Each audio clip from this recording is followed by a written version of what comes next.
Hey, my lovelies, I'm going to do another chard dish, and it's a different kind of quiche. This is my mise en place. I have a large leek, chopped finely, washed. Obviously, there's can be dirt and leeks. I'm using that as my aromatic instead of onions because I've been given quite a few leeks recently, and so I'm using them in everything. And then, it's a mild oniony flavor, and it will go nicely.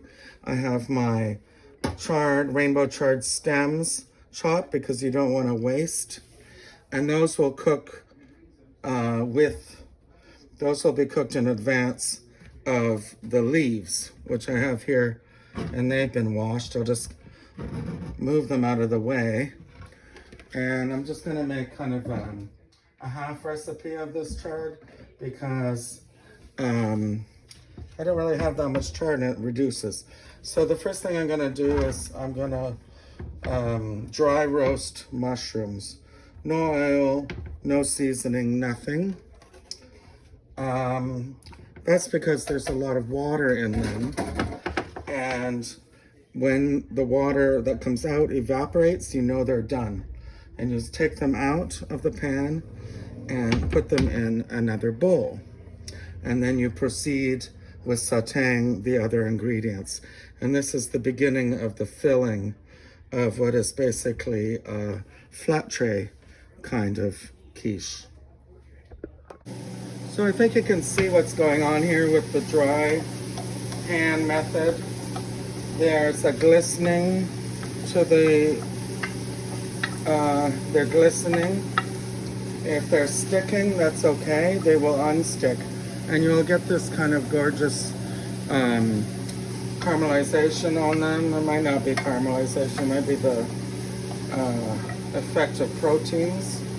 But the fact is that provides a lot of flavor, and the smell is wonderful. And this can take up to 8 minutes, but these aren't very large. But you see, you get that kind of browning effect, which is flavorful. I kind of don't want to rush this because this liquid could come out in the baking and give you soggy bottoms. So we want to make sure you see the pan is dry. And I don't want to burn them either. I just want to get the large ones with a little sear on them. So I'd say it's time. I've dry roasted, and I didn't put salt in. I didn't want them to become soggy.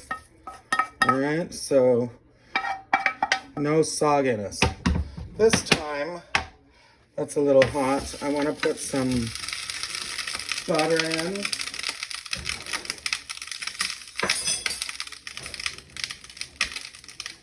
I'm gonna put some butter and some olive oil. That's a way to keep the butter from browning, because this is a hot pan. And immediately throw in the leeks.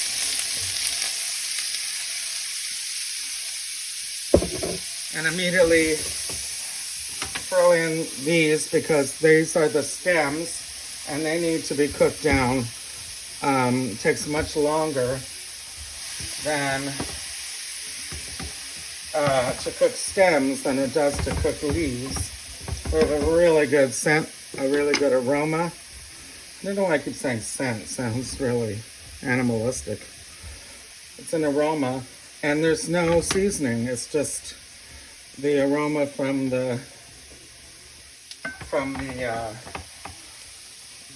leeks and the mushrooms themselves. But this is a stage where you would add salt, a sprinkling, kosher salt, because this is how you get the water out of the veg. And you want them to glisten, and you want them to be cooked down so that they're transparent, semi-transparent. I'm gonna throw in some pepper. Pepper is our friend in this case, and stir this up, and then I have 2 cloves of minced garlic, and you can add it now because we'll be certain it won't burn with all this other stuff going on in the pan. And when this comes to a stage that we think these are tender, i.e. you could take a fork and eat a stem or a leek without any problem, then that's going back into the bowl, and we'll saute the leafy greens. Okay, so the stems and the aromatic leeks have been cooked down to tender. I'm gonna add some more butter and olive oil to keep it from browning. And then we're going to possibly turn it down at this stage because it's been heating up. And we'll add to this the leafy greens. And those will saute down rather quickly. And they'll go right in the bowl here. Okay, so I'll give you a shot of that once these have cooked down. It takes, I don't know, 2 minutes. This one didn't survive the trip from the secret garden. Throw it out. You might have to pick those. You might have to pick those out. There's one. Okay. So I'm not adding garlic to these because I am adding some salt, however. But there's enough garlic in this mixture, and all of this is going together into the custard, which is what makes a quiche. A quiche. Probably add some pepper, a little bit. I can add that again at the quiche making stage. But this all has to cool down before then. Okay, so you want them wilted. You don't want them browned. You want color. And the thing is, the liquid should be evaporated. And there's a liquid. And we want to turn the heat up, and we want that evaporated. You don't want liquid pouring out of your greens, but you don't want them browned. So instead of, well, while this is kind of cooking, I'll get my, here's some butter. Never hurts. I guess I dropped that. Add some butter. Yay. Okay, what you really want to do is get your slotted spoon. There's hardly any liquid left. I'm gonna jump ahead and just put the greens, get the juices out, put them in the bowl with the stems, and just let the liquids run out, because these need to cool before they're added to the custard to make the quiche. And there's a lot of liquid, and I really feel that the color is, and the size of these, I know they're cooked and they're brilliant in color, and I don't want to cook it down just to get rid of the liquid any further, cook them further, because they'll turn brown and you'll have a brown or black greens on your tart, which I've seen online where people proudly show their pictures with blackened chard in their tarts. Not a fan of that. Okay, so that's it. Put the frying pan in the sink. Okay, my lovelies, I just wanted to show you the progress. I shredded around 2 cups of sharp cheddar, white sharp cheddar from our local creamery. We used to call it sharp cheddar, but I see the marketing people want to call it old or vieilli en français. But sharp is actually what it is. It's 2 years aged. Extra sharp is 4 years aged. I have been draining my chard stems and leeks and leaves. I see the liquid is a little brown. I guess the butter got browned, but there's still color there. I have my beautifully aromatic roasted, dry sauteed mushrooms. And now we're making the custard. I have 3 eggs in the bowl. We want 5. I believe I've mentioned why I crack them on the hard surface, flat surface, as opposed to the edge of the bowl. That's to pretty much ensures you won't get pieces of shell in your mixture. I have 1 extra egg left for the egg wash. I have just over, what is it? 1.5 cups plus another 1/8 of a cup of half and half. All right. And I'm going to get my whisk.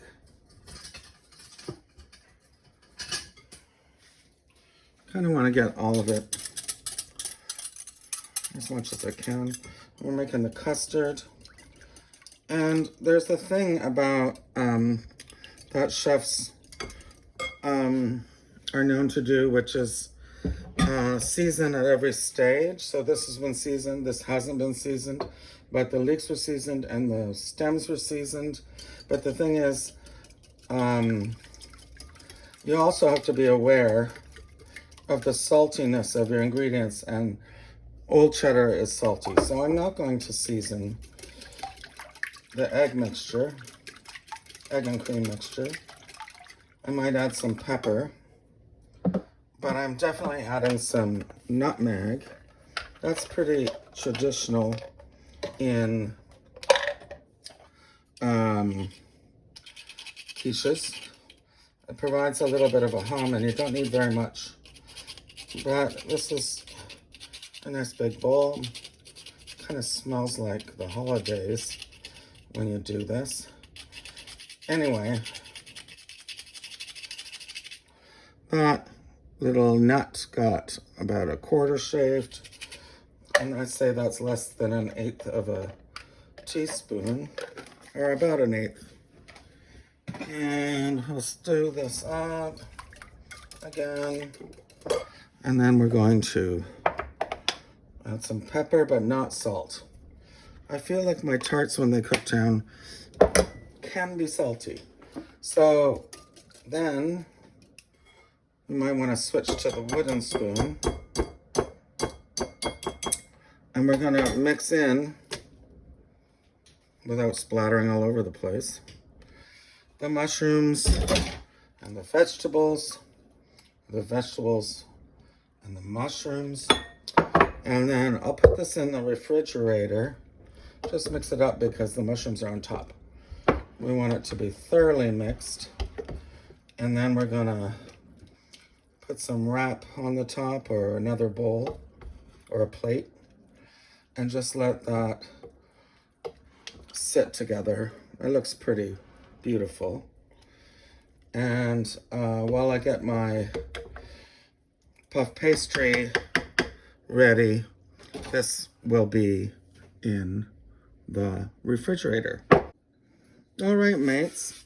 So we're gonna flour our frozen rolling pin. We've got a piece of puff pastry that's been thawing, and unfortunately I didn't thaw it properly, so one end is warmer than the other. This one's frozen, that one's kind of warm. I gotta get a little bit more I'm not going to put flour on it. What I'm going to do is I'm going to laminate it with butter to a second piece of puff pastry. This is the puff pastry you get at the supermarket, not the kind that I made several times in the videos I've shown you. So we're gonna put that to, what we're gonna try to do here is laminate the cold side with the warm side opposite, and then roll it out. So this is the cold side. This is the warm side, and we're just gonna laminate the cold to the warm and the warm to the cold, and it doesn't look like it meets. And I have a 16 by 11 inch baking tray here, which I sprayed with canola oil. And I'm just gonna you know, the oven's up to 400. Let's fold this little layer under, and you can tell this is sticky and this is cold. But I'm not worried because I'm going to put it all back in the freezer when I get this rolled out. But the heat from the oven is really killing me. Plus it's a hot, humid day. And we just want to get this to be, it's laminated 2 sheets. And I want 16 inches because I'm going to fold the edges. And you can see that the warm side goes well. Gotta go as quickly as possible. Okay, so we're just gonna keep going. Okay. And then I think the width is good. I actually want to fold the edges over. So we're gonna fold them to make a nice puffy crust edge. And we're gonna do it on this side as well. Okay. And let's just do a measure because I think this is thicker than that side. And I'm pretty sure it is. And we're gonna, well, 16 is pretty good. So let's go for 17 and then fold it. So it kind of folded by itself. Did you see that? Yeah, it's stuck to the rolling pin. Okay, so we're just gonna, let's roll it from the center and do a nice 1 inch fold. And now we're going, and that's where we're gonna put our filling in. And I'm gonna try to get it using a little help here into our pan and chill it in the freezer for 10 minutes. Oh, wait.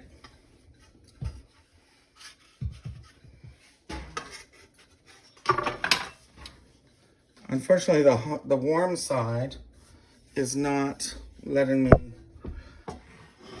is on the wrong edge for the video, but I can do it. Okay. So there we have it. That's our crust, our puff pastry crust. And I'm just gonna relay it in. And I'm gonna, you can't see that. And we're just gonna edge, we're gonna fold it again so that we have a nice rim of puff pastry for all that filling. And we're working quickly because one edge is warmer than the other. And this isn't gonna work, so we're just gonna cut that out. That's just gonna be too much. And I'm cutting out, you know, the triple fold. And we're gonna put that, you know what, I'm gonna roll it back up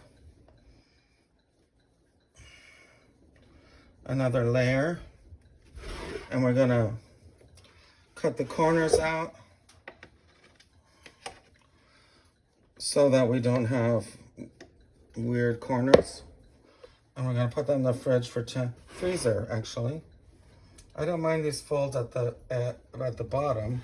They look kind of tidy. It's kind of like, what do you call hospital sheets or hotel sheets? So we've got a tart here. I actually made another one because I knew that we had a lot of filling to deal with. So I'm taking that out and I'm making hospital corners, kind of. And that's going into the freezer for 10 minutes. Okay, loves, we have to work fast. This is my chilled pastry crust. We gotta put down a bed of,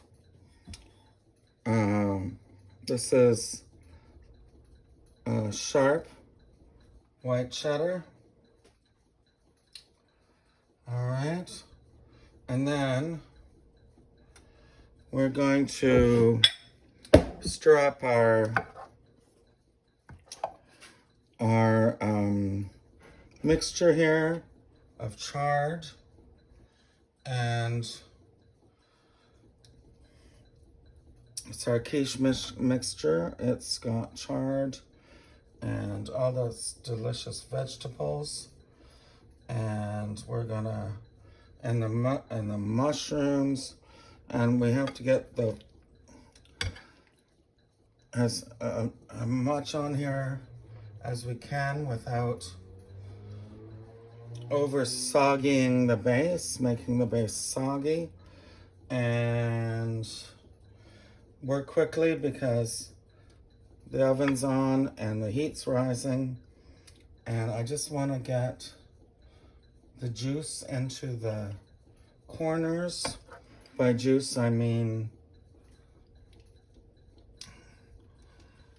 the quiche mixture, which is clearly the egg mixture. And we can take we can see it's coming off that side. I want to let it pour down. It went off the edge. Well, that's why you spray it, right? So let's get some more of the mixture into the corners using the fork. And because we now know that this rim is overflowing with the custard. I have a lot left, but I also have another tart shell left. So let's bring it to the edge. And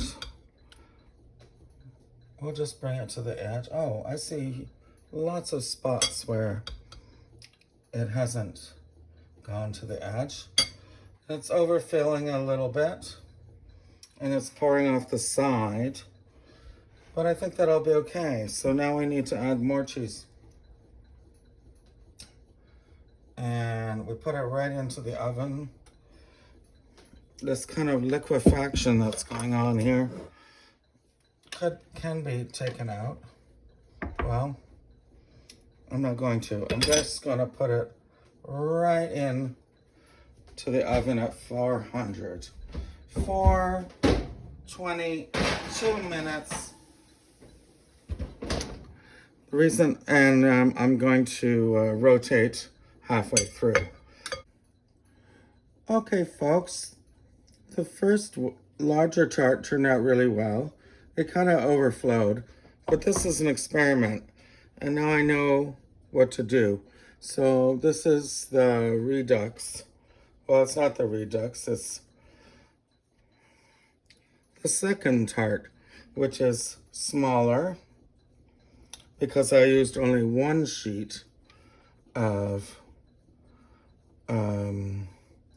puff pastry, and I made the same corners and did the same folding as I did before. This time I added the cheddar, the sharp cheddar, and this time I'm going to paint the edges, brush the edges first,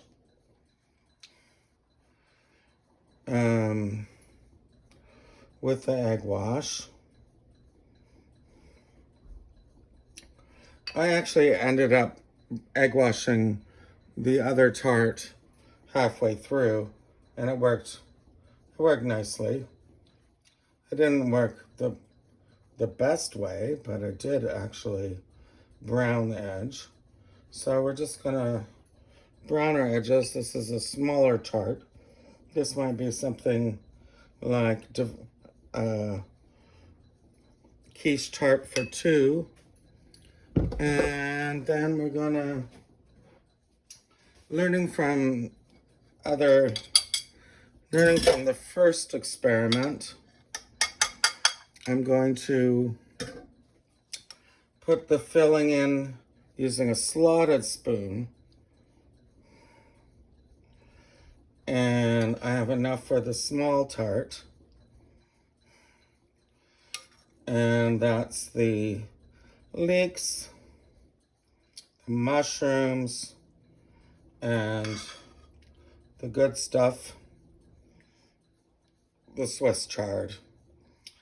And using the slotted spoon allows me to control the liquid that goes into the tart.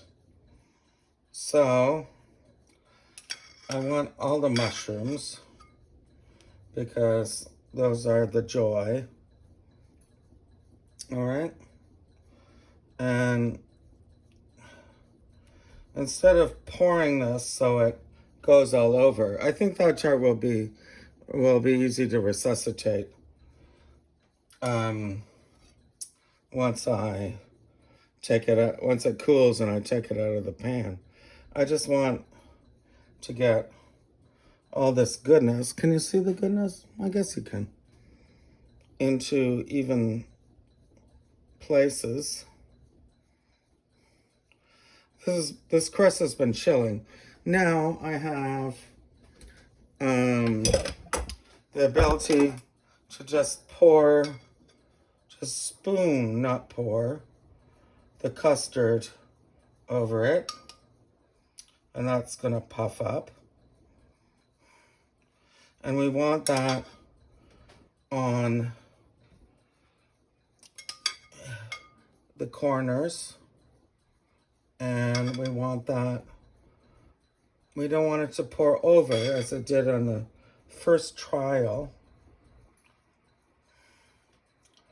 And you can stop whenever you want. And I actually like the idea that we just spoon it. We spoon the custard of the quiche. Okay, and we can control the liquid. So if you can see, the liquid that's pouring off is actually the egg wash, not the custard.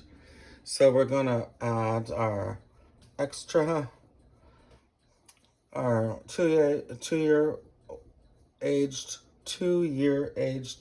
sharp cheese.